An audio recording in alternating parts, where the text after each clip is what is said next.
A pressão arterial elevada é o fator de risco mais elevado para doenças cardiovasculares, como a doença arterial coronariana, o infarto agudo do miocárdio, para AVCs acontecerem. E hoje vamos ir além. Vamos olhar para quais são as verdadeiras causas secundárias da pressão arterial.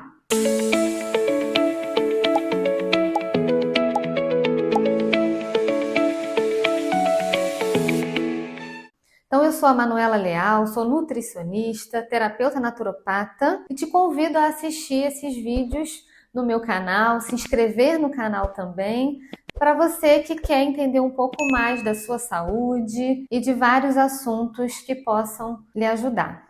Então, a gente vai começar a falar dessas verdadeiras causas que não são tão vistas e não tão faladas.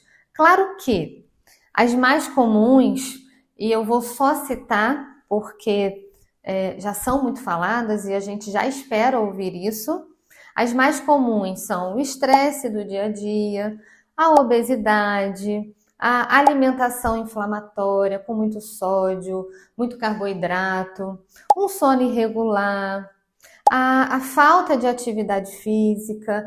Essas são causas já óbvias que vão aumentar a sua pressão arterial. Mas o que eu quero te levar a olhar e a pensar que existem outros motivos que você nem imagina que pode estar elevando a sua pressão arterial. E aí eu começo falando da queda dos hormônios tireoidianos. Quando o hormônio T3, que é o nosso hormônio ativo, né, o hormônio ativo da tireoide, diminui, os nossos vasos ficam mais rígidos, ocasionando uma menor vasodilatação. Eu vou falar um pouco melhor porque isso é essencial de vocês entenderem. E aí diminui também a pressão diastólica, que é a pressão mais baixa. Então é muito comum o paciente chegar no consultório e falar: Manu, a minha pressão baixa fica alta. A pressão alta, né, siastólica tá bom, e a pressão diastólica tá alta. Então, 12, a minha pressão está 11/9. Então, a pressão baixa está alta. Então, a primeira coisa que a gente vai avaliar é, lá no sangue, o hormônio simples é o T3 livre e o T3 reverso. Então, a sua pressão pode estar alta porque o seu hormônio tireoidiano está baixo. Deficiência hormonal de testosterona. Então, quando a testosterona diminui na mulher, mas também principalmente no homem, a pressão aumenta. Por quê? Porque a testosterona, ela fortalece o músculo cardíaco. Então, um homem que chega lá nos seus 50 anos e é comum a testosterona diminuir, ele começa a aumentar a pressão arterial dele. E a causa é a baixa do hormônio da testosterona. Tá? E na mulher também. Na mulher, hoje em dia, é mais comum.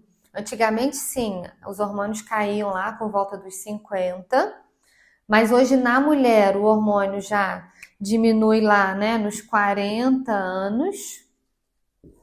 Ela já começa a ter uma queda de progesterona e depois ela já começa a diminuir o estradiol, os hormônios sexuais, e aí a queda desse hormônio diminui a vasodilatação lá no vaso sanguíneo. Se diminui a vasodilatação, diminui o fluxo sanguíneo. Mas, Manu, o que é vasodilatação? É muito importante vocês entenderem isso, porque aí vai ficar fácil de entender por que essa pressão aumenta, tá? A vasodilatação, ela é importante, na verdade, acontecer, é importante ter vasodilatação nos vasos, por quê? Para alargar os vasos. Quando o meu vaso sanguíneo, ele dilata, ele abre, ele alarga, o fluxo sanguíneo fica melhor. Então, eu costumo explicar lá no consultório, né, que o sangue vai e volta ali nas minhas artérias. Se esse sangue não está comprimindo nos meus vasos, a minha pressão também dentro dos vasos não vai aumentar. Então, tudo que aumenta a vasodilatação melhora a nossa pressão arterial. Além disso, o aumento da resistência insulínica também vai elevar a pressão arterial. Por quê? Quanto mais insulina a gente estiver produzindo, maior retenção de sódio. Então, se eu tenho muito sódio, eu vou aumentar minha pressão sistólica e, às vezes, a causa da pressão arterial é o aumento da insulina.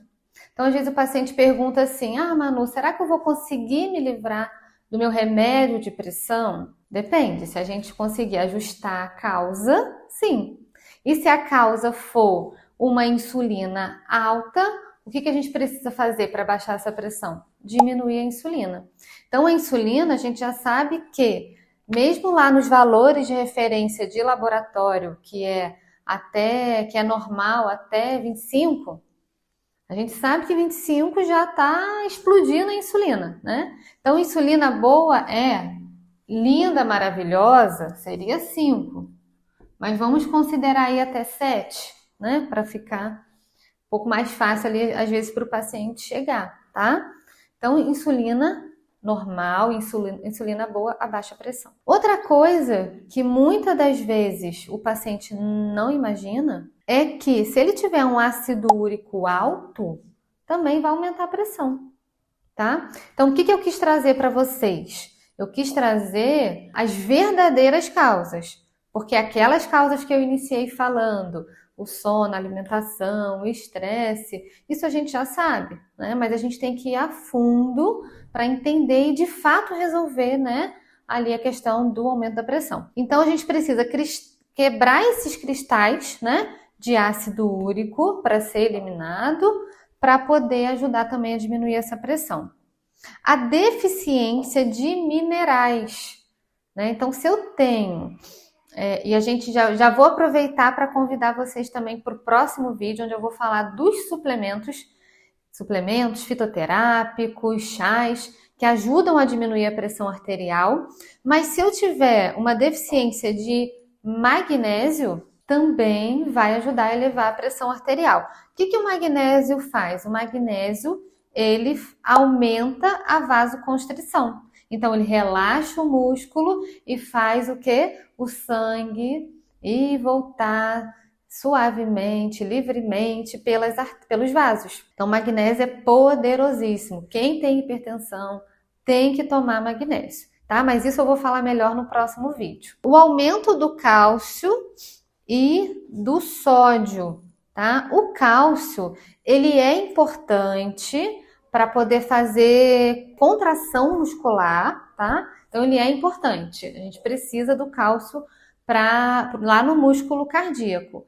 Mas se eu tiver um excesso de cálcio, ele vai fazer o quê? Ele vai aumentar a rigidez do meu músculo cardíaco, ele vai calcificar as minhas artérias e ele vai aumentar a arritmia, tá?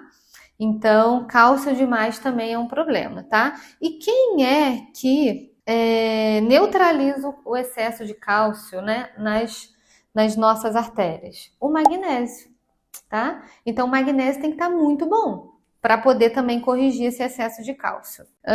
Então, o excesso de sódio, né, que vai aumentar essa retenção e aumentar a pressão maior, a pressão sistólica, tá? Então, excesso de sódio. E aí, sódio, gente, não é o sódio do sal, tá? O sal é bom. O problema é o sal ruim, digamos. Se a gente usa um sal integral, não um sal refinado, aquele sódio do sal é importante, tá? Então, troque seu sal pelo sal integral. E o sódio ruim é o sódio dos alimentos industrializados, tá? E outra coisa que também vocês não vão imaginar, né? É a intoxicação de metais pesados. Então, se a gente está muito, muito intoxicado, né? Por chumbo, por alumínio, por cobre, o excesso, tá? Porque a gente não tem como se livrar deles. E mais pra frente, né? Eu vou falar um pouco dessas intoxicações. Mas se a gente está muito intoxicado, também pode elevar a nossa pressão arterial, tá? Então, o que eu quis trazer para vocês hoje né, essas causas secundárias, tá? Então, junto com o seu profissional de saúde, analise, pergunte, olhe você para o seu exame de sangue, quanto está a sua insulina, o quanto que está o seu ácido úrico, como é que estão os seus hormônios, tá? Hormônios tireoidianos. O T3 é importantíssimo, muito mais que o T4. Como está a sua progesterona, sua testosterona, e ali você vai conseguir entender se dentro dessas causas tem alguma que você se encaixa que esteja levando a sua pressão arterial.